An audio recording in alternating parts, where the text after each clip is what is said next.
You're listening to Cooper Talk. Welcome to Cooper Talk. I'm your host, Steve Cooper, and remember, I'm only as hip as my guests. I gotta tell you something, people. This staying at home is making me go off the deep edge. I'm a jeans wearing guy, but for the last 5 or 6 weeks, I've been wearing sweatpants. And all my life, I've always had my wallet in my front right pocket and my cell phone in my front left pocket. So this morning, I'm going out for the weekly grocery shopping trip because, I plan for the week and I go out. And for some reason, I put my phone in my right pocket and I walked around my place for no lie, at least 5 minutes. And it was driving me crazy because I'm like, I haven't been outside. I just played Words with Friends. And finally, I put my hand in my pocket and I'm like, oh, my phone's there.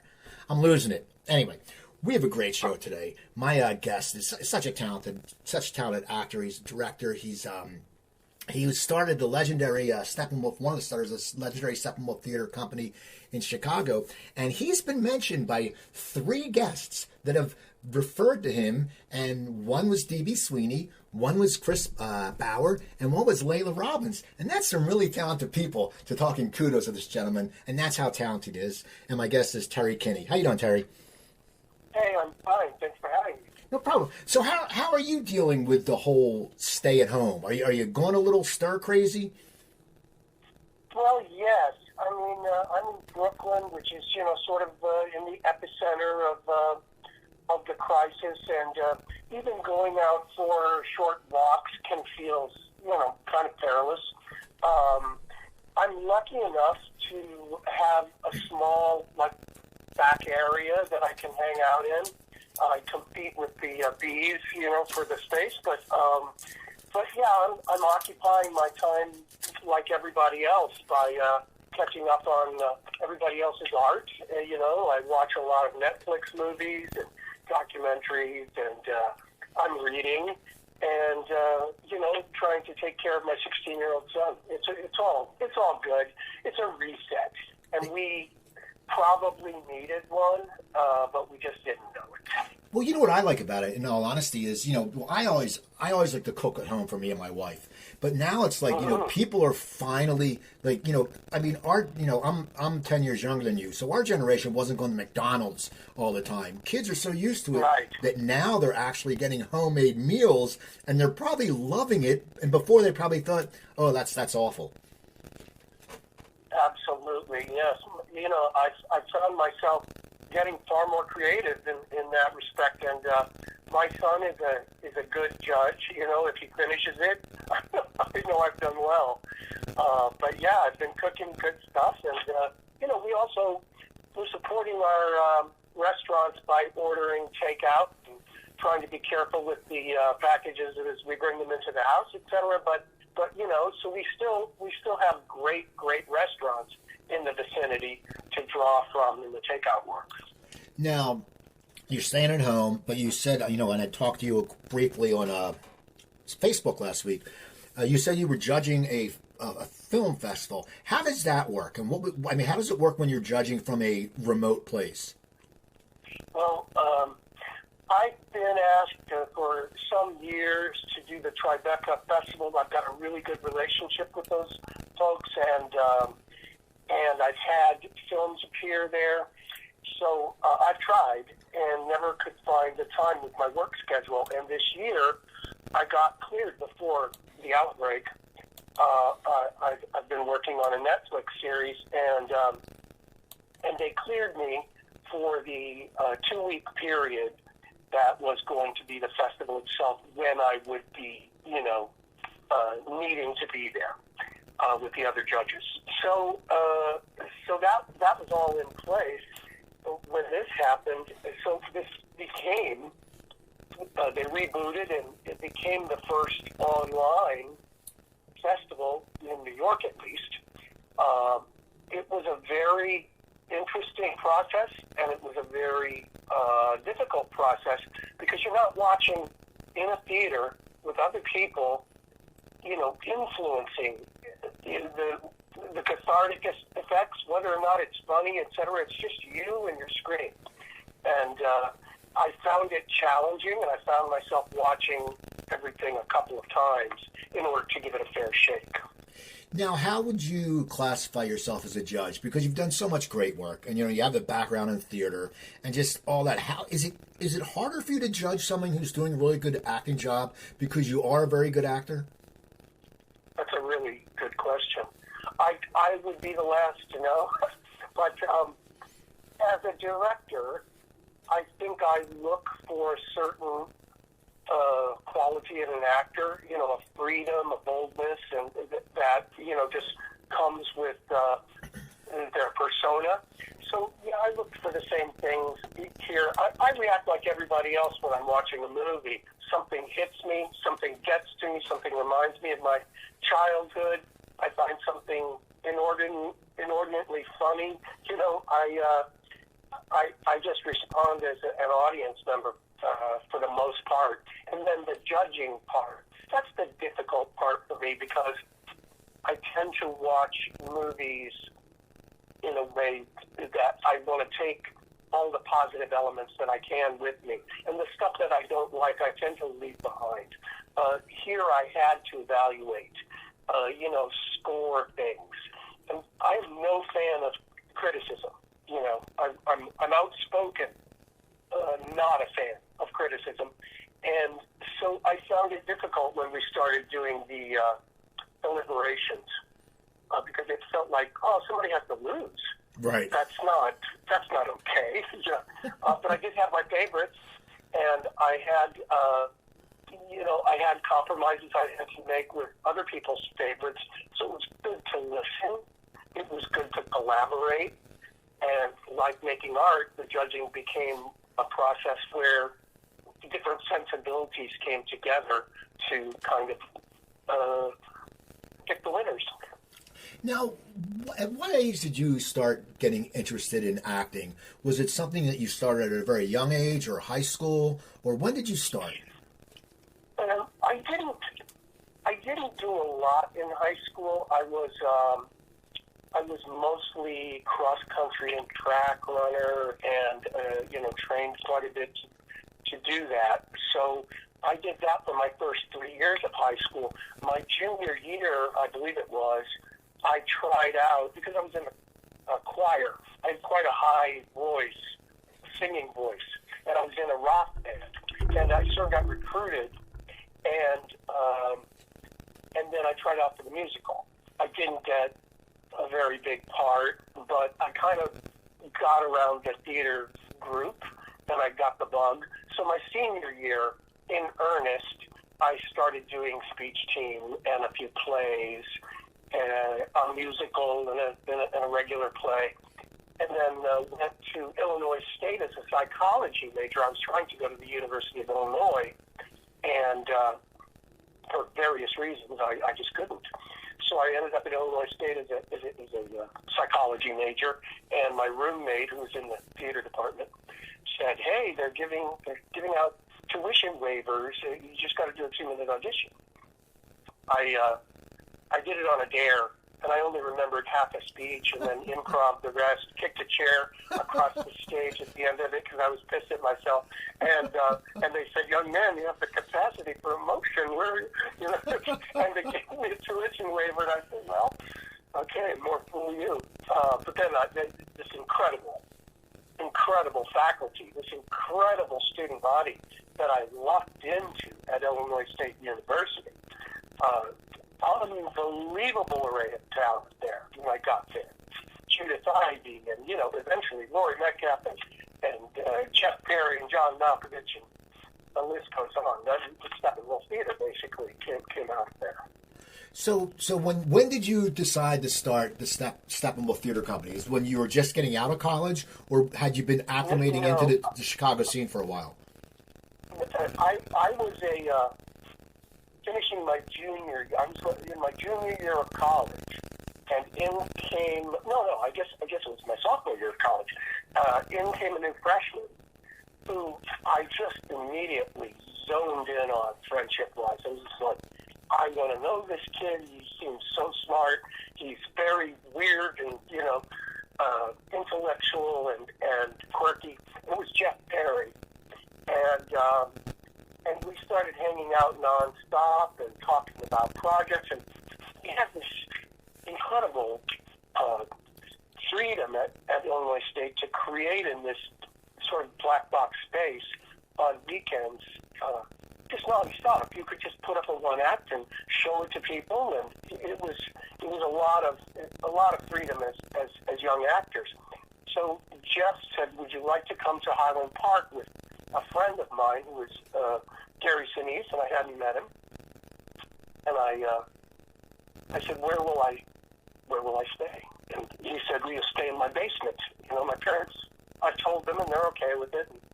So I lived there, stayed in his basement, met Gary, and we did Rosencrantz and Guildenstern Dead.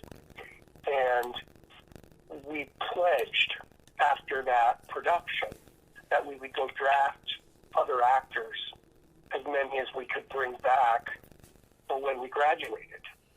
And so that's kind of how it started.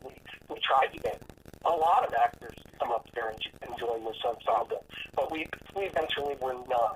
We were 9 people. Now, how did you choose the shows you were going to do at that point? Was it all a collaborative, saying, "Okay, I want to do this or I want to do that," or how did you choose the material in the beginning? We did have one very natural artistic director for us. He was someone that was a really fine director, actor. He was very musical. He could do anything, and he was someone that we kind of put in leadership. We didn't want to be an utter proletariat, although our company meetings were a thing to behold. But we did all have ideas, and a lot of them came from shows we'd done in college. We had a propensity for Lanford Wilson plays and Leonard Melfi, and we called them, they were all those one acts from the late 60s and early 70s. We called them the axe murderer plays, and Pinter one acts, etc. So we started with a slate of 4 one acts in repertory. That was highly ambitious, and we didn't really know what we were stepping into, but we did it anyway. And 2 of the 4 really kind of took off. The newspapers came and wrote about us, and we were noticed early on. Now, what was the theater scene like in Chicago at that time? Everyone knows how the improv was in Chicago and stuff like that. But what was the theater scene like? Well, it was always on the verge of being a burgeoning theater town. It always had that Chicago vibe to it. And Second City was a very prevalent style when we got there. Now, there was Wisdom Bridge that Bob Balls was running at the time, and there was organic theater. And we would go see as much as we could, and we felt very much like we had something new to bring to the theaters. But we were also a bunch of very cocky kids. So we thought, well, we're going to base our brand of theater on the kind of knock down the fourth wall ethic of a John Cassavetes movie, rather than basing it on other types of theater that we've seen it done. So we tried to make it very dangerous. It spilled into the audience quite often. It was very in your face what we were trying to do, and it just kind of came naturally. There was a group sensibility that was unspoken. We all liked doing it. We all liked the idea of it. And so it wasn't so much as of a philosophy as a sort of a communal understanding that we all had. This is how we do it. Now, when did this theater start getting more popular? I mean, you started off and the newspapers are writing about it, but when do you really start getting traction where people are like, hey man, this is something we got to go check out? Yeah, like I said, we were in Highland Park, and even if I admit it, our Highland Park supporters were tremendous, but the general public, people that would go to theater in Chicago, wouldn't come to their own backyard and see this group of kids until other people felt that it's okay to do so. So we languished for a few years. We performed. Sometimes we would go ask the two people in the audience if they wanted us to do it. We'd come out and say, "Do you guys want us to do the show? We'll do it. We'd love to do it for you." And sometimes they go, "Sure," and sometimes they think, we'll come back when there's other people here." And so we were hungry for an audience. In '78, I believe it was, Stephen Schachter and Peter Schneider from the St. Nicholas Theatre Company asked us to bring these two one-acts that were our opening salvo. It was Indian Once the Bronx and Birdbath, I think it was, by Leonard Maltby. And we did those. We performed those in the city for a very short little weekendy type run, and people saw it and started talking about us in Chicago. It wasn't too long afterwards that the Jane Addams Hall House became vacant, and they asked, "Do you guys want to make a move?" That was very scary for us because we were trying to see into being an equity theater, but we were just broke. And every time we tried to pay ourselves, we went further in debt. And so it was a big challenge. And, people like Gary that were saying, we have to. We don't have a choice. We've got to go. We've got to have a bigger venue. We've got to be in the middle of things. And so we did. It was the best decision we made. Now, when did you start getting into wearing the directing hat? Were you in the beginning? Were you guys all directing? Because I know you've directed a lot of plays. No, there were a few of us. Mostly in the beginning, H.E. Backus, who was the first artistic director, he directed a lot, and I had directed in college a lot as well. I was always interested in directing as much as acting. And John Malkovich was a very fine director, so he did it as well.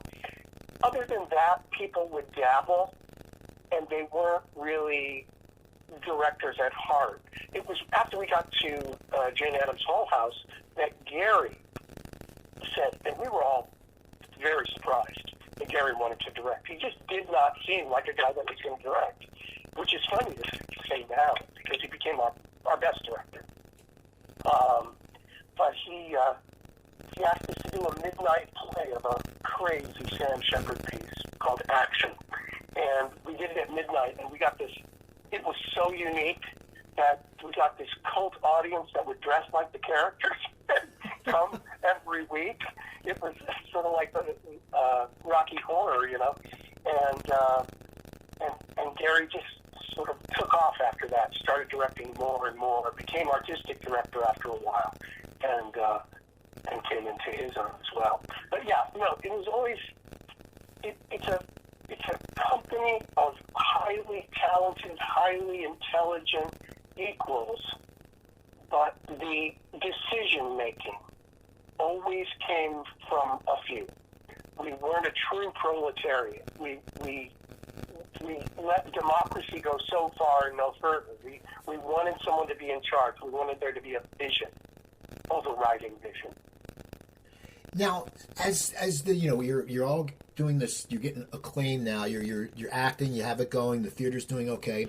When do you start to branch off and say you might want to do some TV? Was that something that was in your mind, or were you sitting there going, "We're theater guys, man. This is what we do."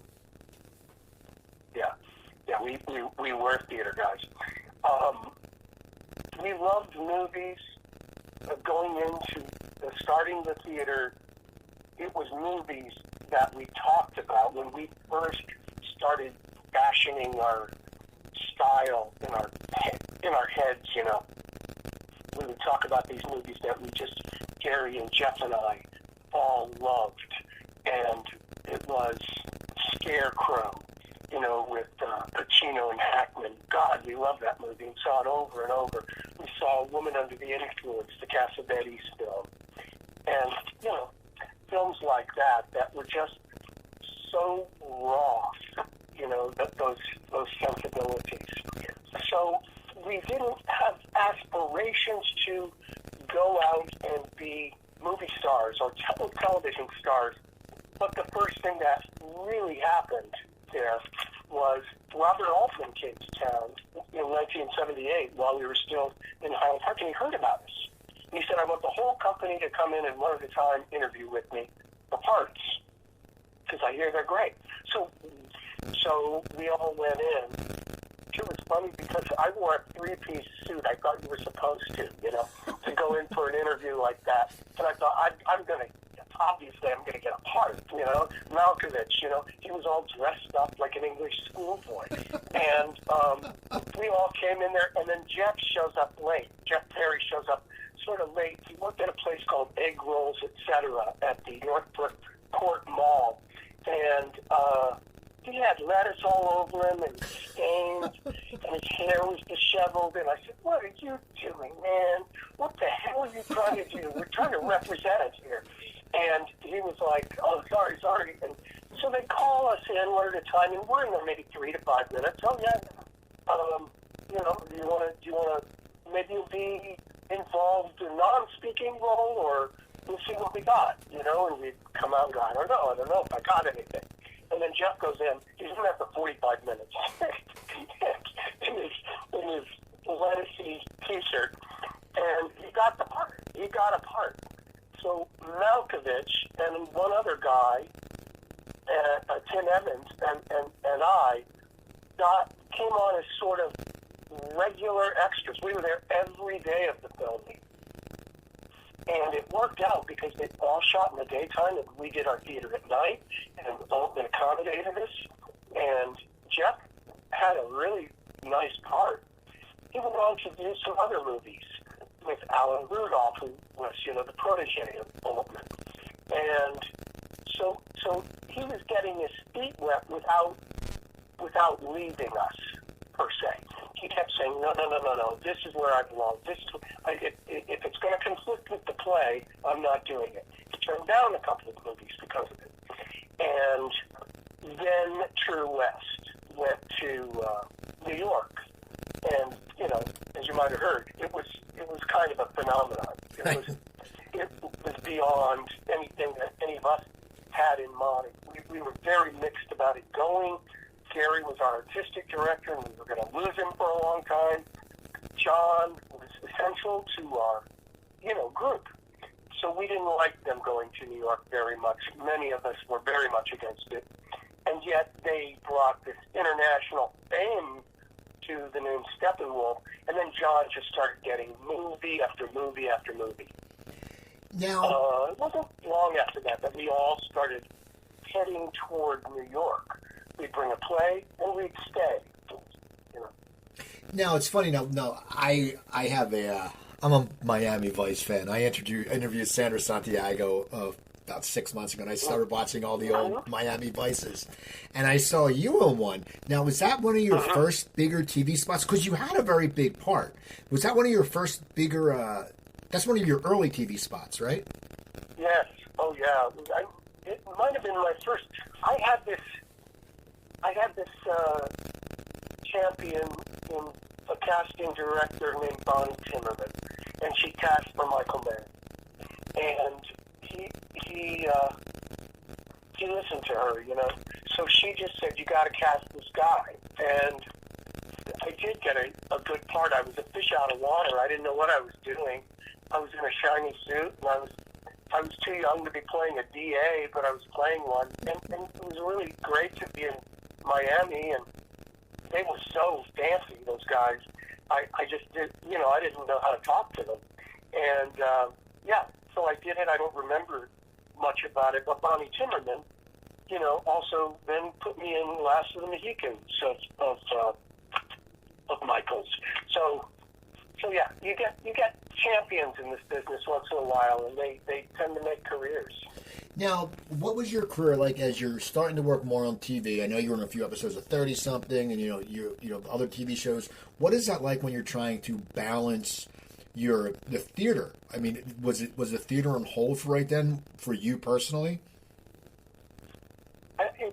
never seemed to it never seemed to interrupt in those ways. I would do a television show for a while and come back and direct a play and come back and act in a play. You know, I did Grapes of Wrath for about 2 years, which I was already doing film and television at the time, but, you know, you just sort of commit to the time flow. And it was a pretty good marriage, and, you know, back and forth like that for a long time. Eventually, I developed this sort of a strange, lingering stage fright that caught me off guard, but made me incapable of doing acting in plays. So I was still directing them, and yet I love acting. And working in front of the camera doesn't make me nervous. I can sort of fall asleep in front of the camera, I think. And I like that process of camera acting a lot. So eventually I became kind of 100% acting on television and film. And still, my theater appetite was strong for directing. Now, you know, I've talked to musicians who have lost their voices, you know, and then they've gotten them back. And as an actor, when you've been around theater for so long, when you get that stage fright, what goes through your mind? Are you sitting there going, is it psychological, or is it anxiety, or what was it? I just couldn't put a handle on it. It was an all-encompassing wave that became a kind of an anxiety disorder for a while. It started on that stage, and it started growing tentacles. And it was this period of fear. Ultimately, I knew it was psychological, but it felt very physical.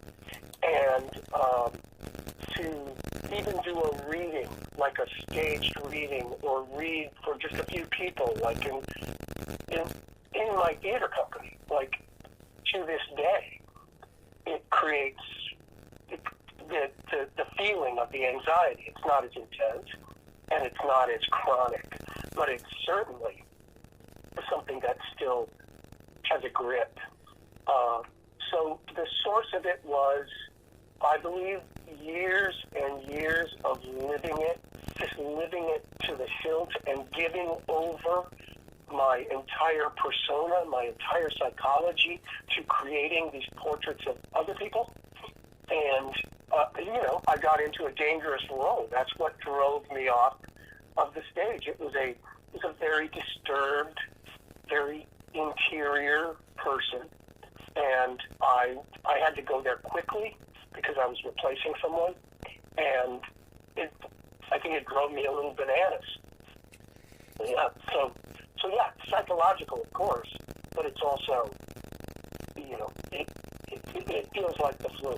Now, when it's happening. Where were you, when all this was going on earlier in your career? Where were you living? Were you living still in Chicago and then going to New York or to LA if they need you for something, or where were you living? No, when that all started, I was here in New York for quite some time. I moved to New York when we did Balm and Gilead, and I came back and forth almost 50-50 between Chicago and New York for some years after that, but it was 1984. So I've been here in New York much longer than I was in Chicago even. Now, how did Oz come about? And it's so funny. That's one of those shows that when it was on, you know, HBO, it wasn't like today where everyone can get cable and everyone can stream it for like $4 a week or a month. Oz was such a good show, and it was so different. Did you audition for that part, or did they seek you out because you knew people involved, or how did that come about? No, I didn't audition.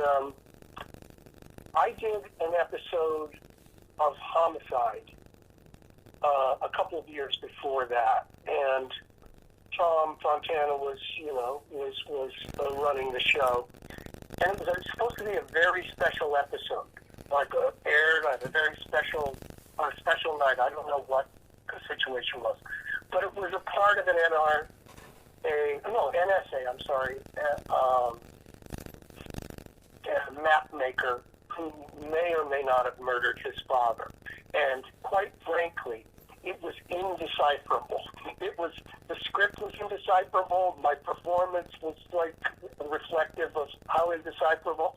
And Tom, I remember, said, after it aired, I'm sorry about that. I shouldn't have let that happen. And I said, well, I still had a good time being there.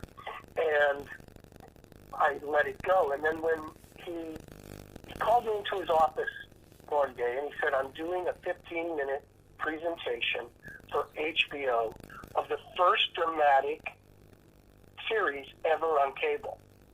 So it was that.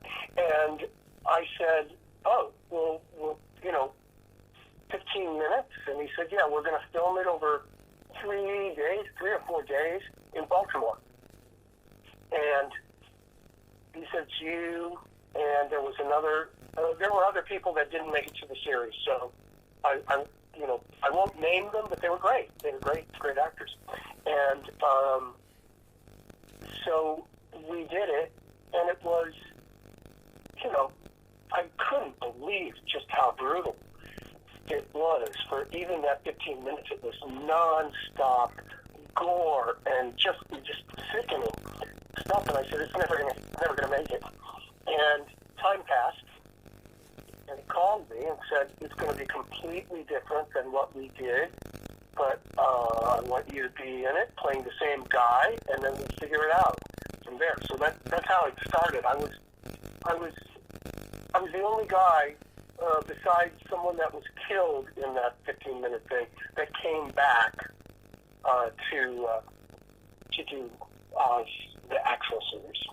Now, when you started doing it, because it was very gritty, it's the thing. Did you in your back of mind think it was going to last as long as it did? And I know actors never can tell if a movie's going to be a hit or a TV show's going to be a hit, but it was very gritty. And I don't think people were always prepared for that. It was a rough show. Did you think you would be on as long as you would? Do you think it would stay around?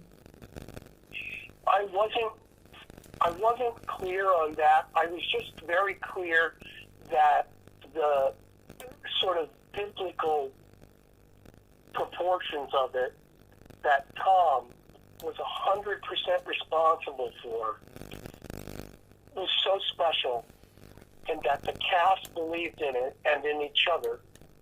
We shot for 10 cents. We were handheld. We shot 10 to 12 pages a day, and we shot from 7 to 7 every day, and never a minute over. So it was on a strict budget, and I felt like it could last because there's never been anything like it on television. I remember always the first couple of years being so disappointed that more people weren't tuning in. And when people would talk to me about it on the street, they would say, I can't take it. I'm sorry, it's too sick. I said, well, you should give it a chance because it's a great story as well. The Bible's pretty sickening, when you think about all the stuff that happens in that. But it just, I believed in it. So, yes, I believed that it would take off. Little did any of us know, that it would become so popular after the fact, after we were gone. Now, what was it like after that when you went to a regular production that wasn't shoestring, that wasn't handheld, that was just more of a big budget, let's say a network show?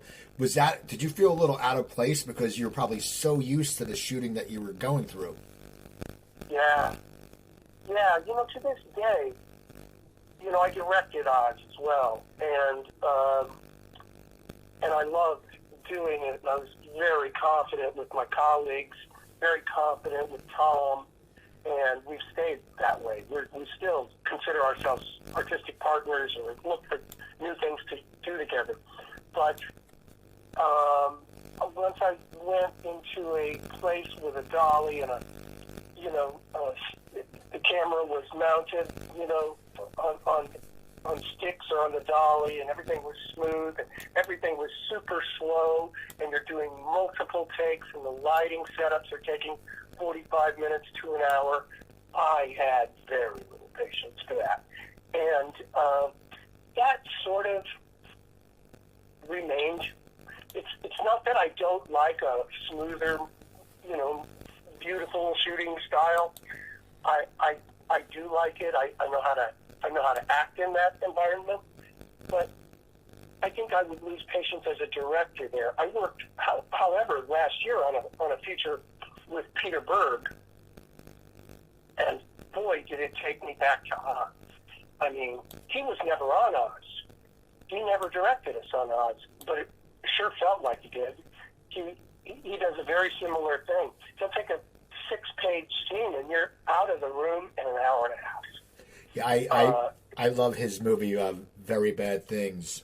Is that what it is? Oh, yeah. It's such a dark, dark movie, and you watch it, but you're laughing. And that's when I had known him from Chicago Hope, but then when I saw that movie, I was just like, oh my God, that's what movie making should be. Absolutely. He's a mad scientist, too. He wears a gamer's, I hope you wouldn't mind me telling this, but he wears a sort of a gamer's mask with several screens on it. I heard there were 7.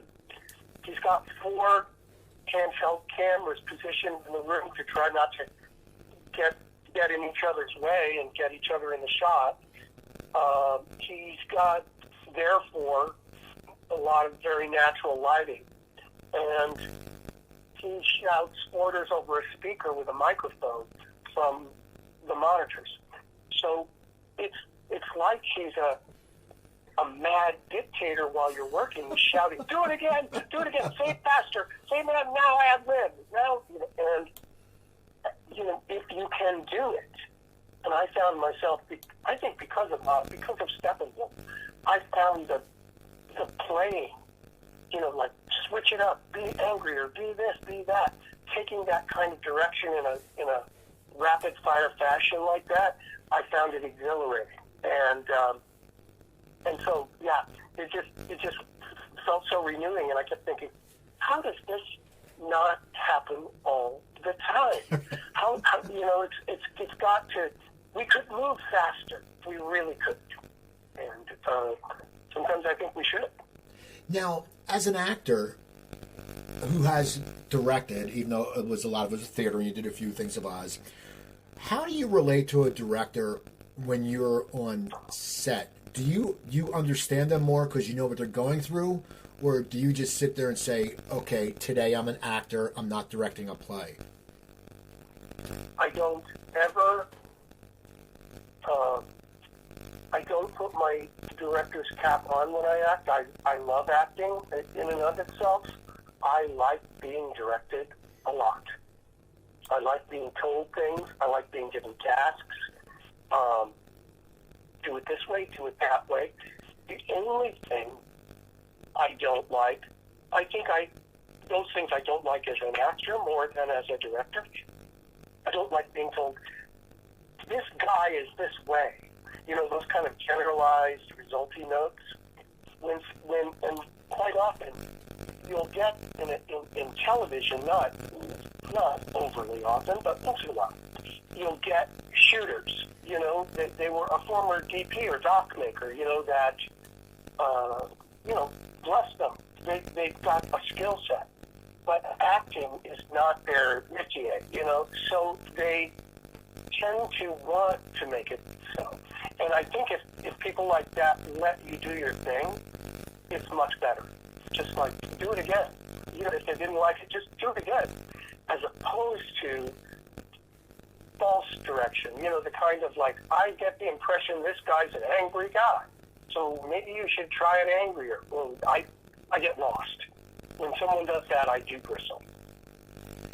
Now, as an actor, and I've talked to actors who've been around for a while, and how it's changed the whole shooting process, where now it's like you don't have to act as much. I mean, someone can be a pretty guy, but the way digital is, they can cut everything together.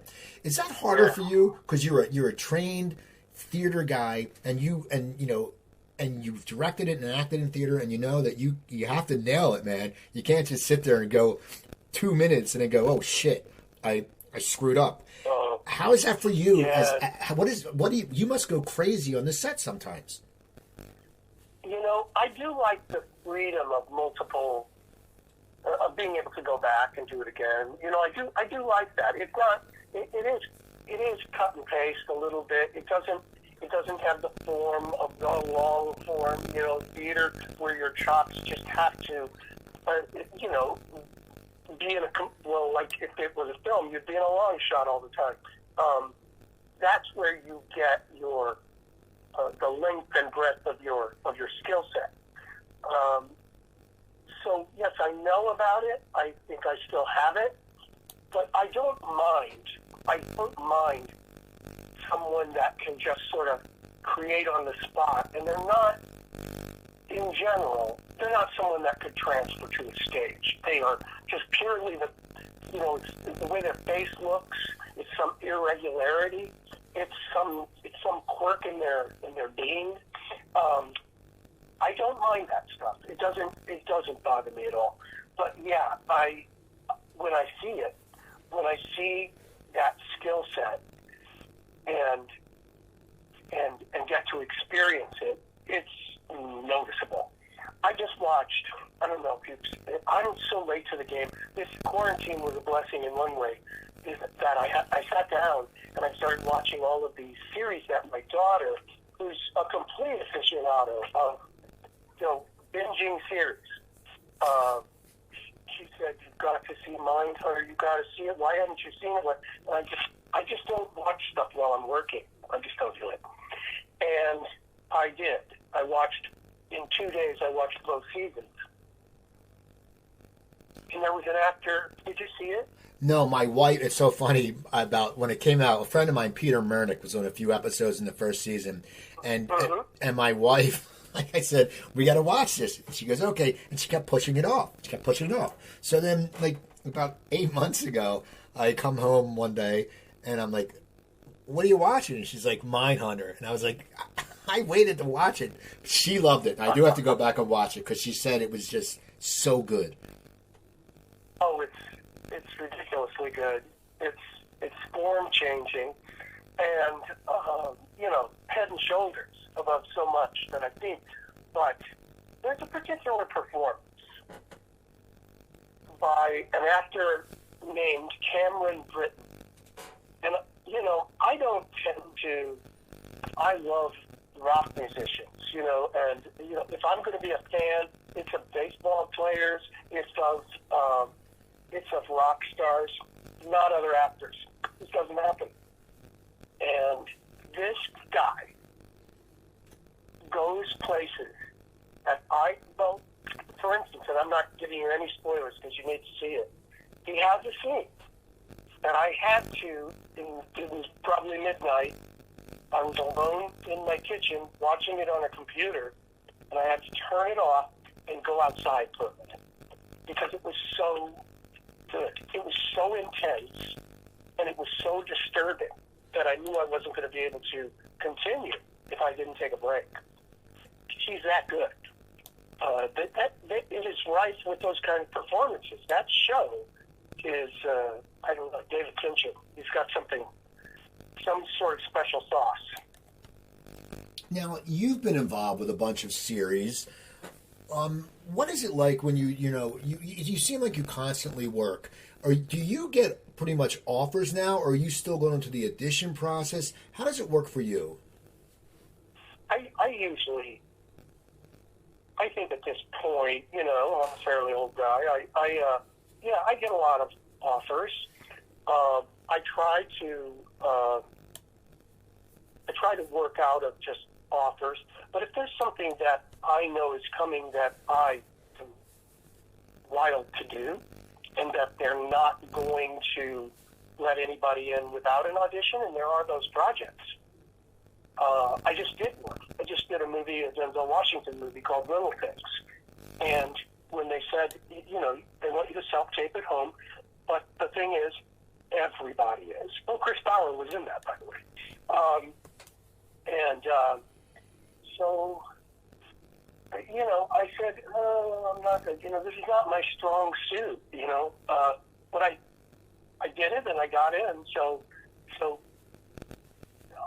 I'm not opposed to the audition process if it's going to be a meaningful experience in the long run.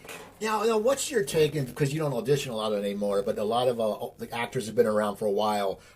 don't really like self-taping. They like being in the audition room because it's that, and it's usually guys who've done stage. That's the thing. They like that interaction with the casting director, and they can get a part without, as the casting director can see a tape and go, but then in person you can add something to it. What's your philosophy on self-tape auditions? Are you a fan of it, or are you sort of like, I'd rather be in the room? Well, obviously you always have a better chance in the room. But there are so many people that are so good at that. It's almost like its own form. There are people that will go in and just kill an audition, just be incredible.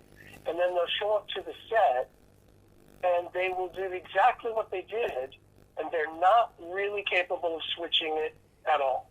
They just can do that thing, what they've got in mind already. Which is not to be smirched at. It's its own talent. However, I'm very, on a set, I come in completely I like to call myself a perpetual amateur, and I am one. Because I like to come in with the state of not knowing. Like, what do you need me to do? Where do you see me sitting?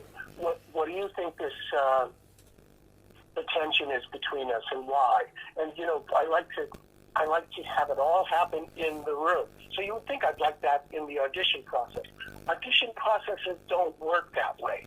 You've got a few minutes to wow people. And in that respect, I find it false. I don't enjoy that part of it because I'm too much of an introvert to show my whole self in a flash like that. On the other hand, when I have to do it, I go in and I do my best. Now, Billions is starting up again soon, right? Yes, it'll start airing next Sunday. We've been shooting. I've only been in a few this year. They've shot 8, and so I think we still have to do 9, 10, 11, and 12, and they will air the first 7. And if we catch up, we'll just keep going. But if this puts us in, if it puts production in a pause until 2021 or whatever, then I think there will be a pause in the middle of the series as well. Well, Billions has such a great cast and a talented cast. Yeah. As an actor, I sometimes compare it, because you're a very talented actor, and you go in with a cast of other actors. I think it's like a baseball player. If you were going to play for the Yankees in their heyday, you're coming on to these all-stars, these heavy hitters, and it just must make it gel so good. Is that what you feel like when you go on a set with such a strong cast? Yeah, they are. They are uniformly excellent. They are uniformly humble, and they're uniformly nice people. And it starts at the top with Brian Koppelman and David Levine. I mean, those guys are just mentions, and they sit off in the monitors, and we have to redo takes because they'll laugh at what you're doing so loudly, which is such a joy. But all of a sudden you're working with Eric Bogosian, all of a sudden David Costabile is masterful. He is a masterful craftsperson.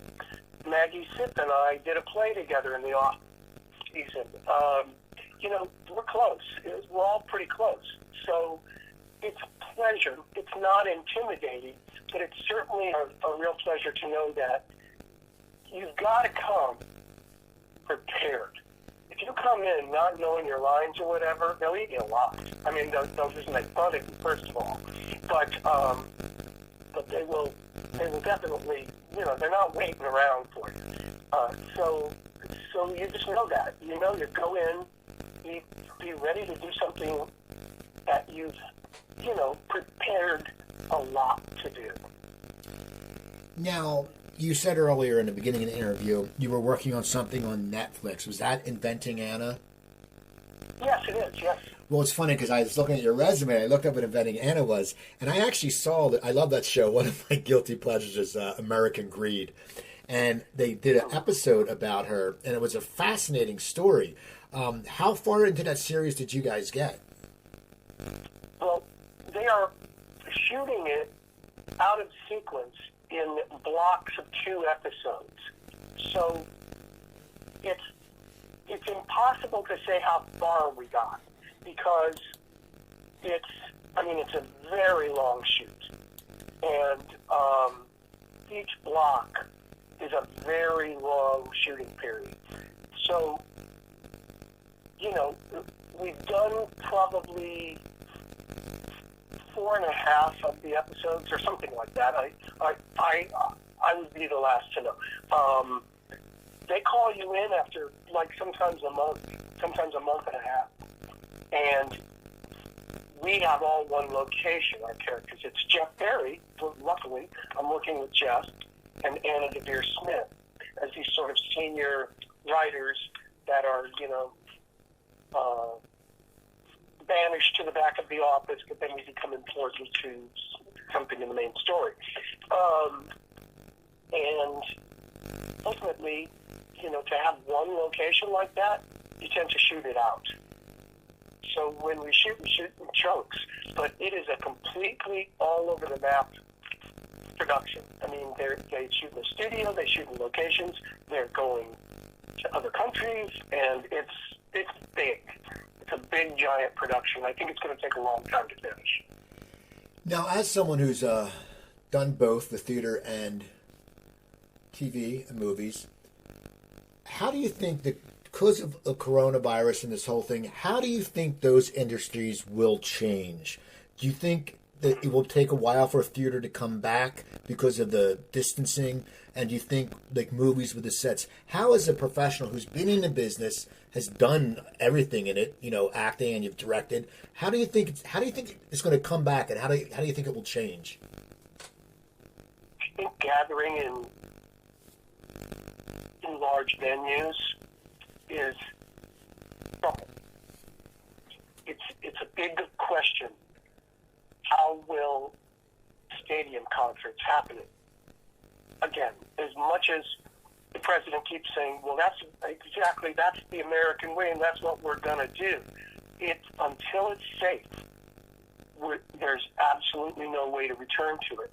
So, before a vaccine is successful on this particular virus, and we can get a pandemic team put back into place, et cetera, and be prepared for the next go-around.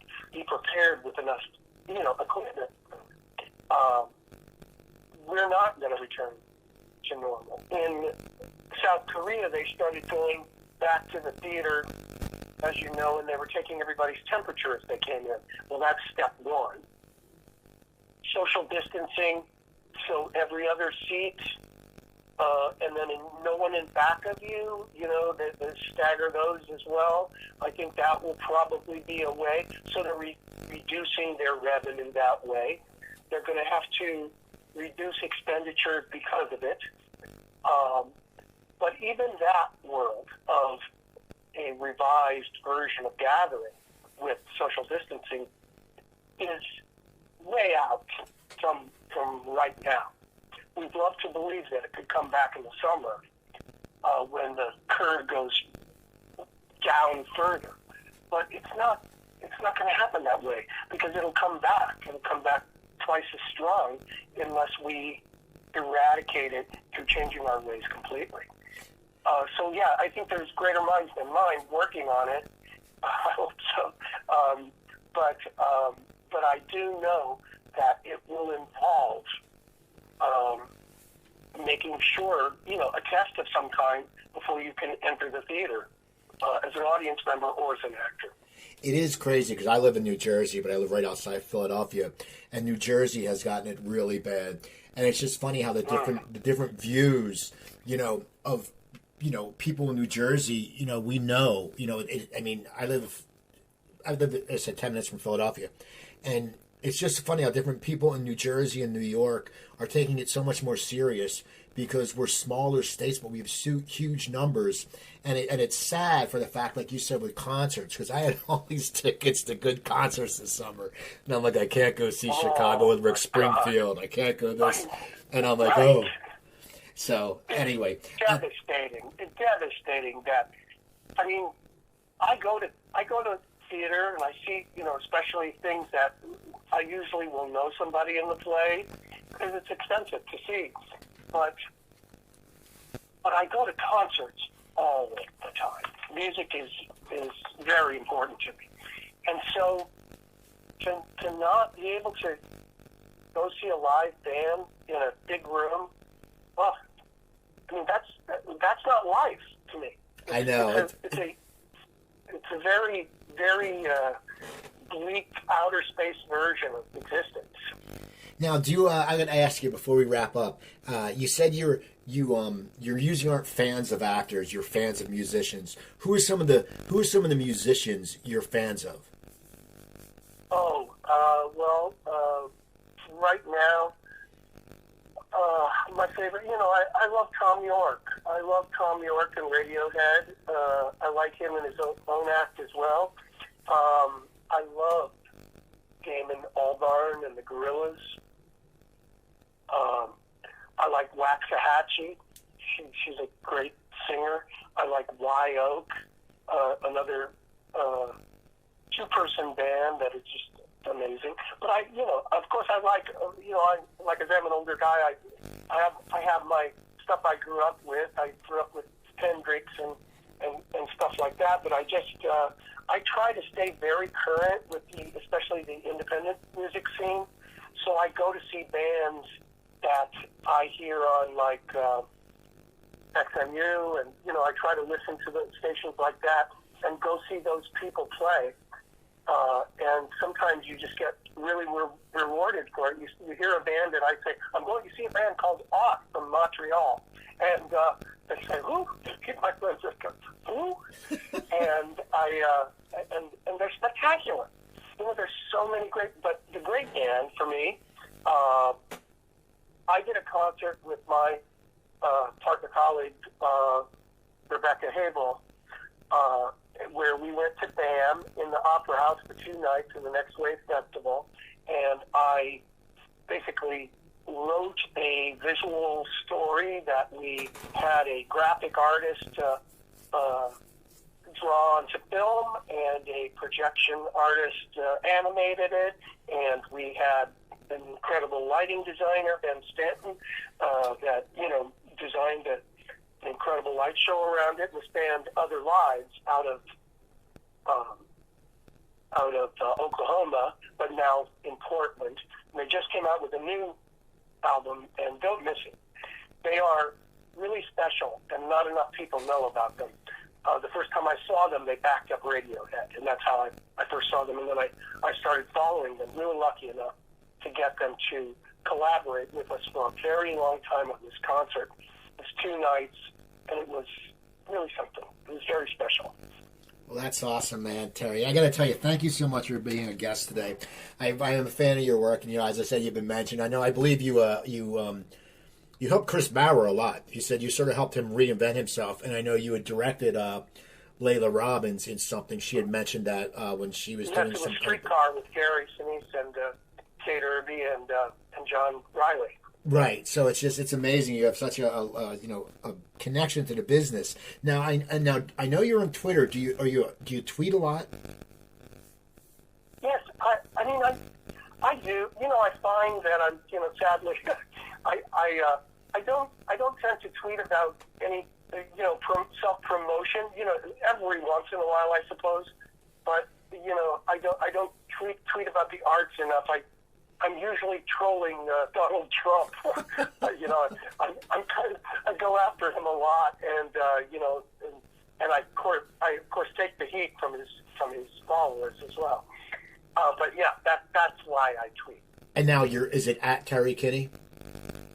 It's at real Terry Kinney. Okay.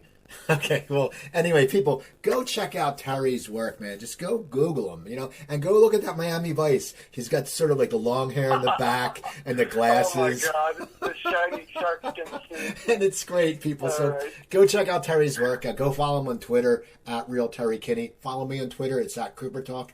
Instagram, Cooper Talk 1. My website, coopertalk.net. I have over 790 episodes.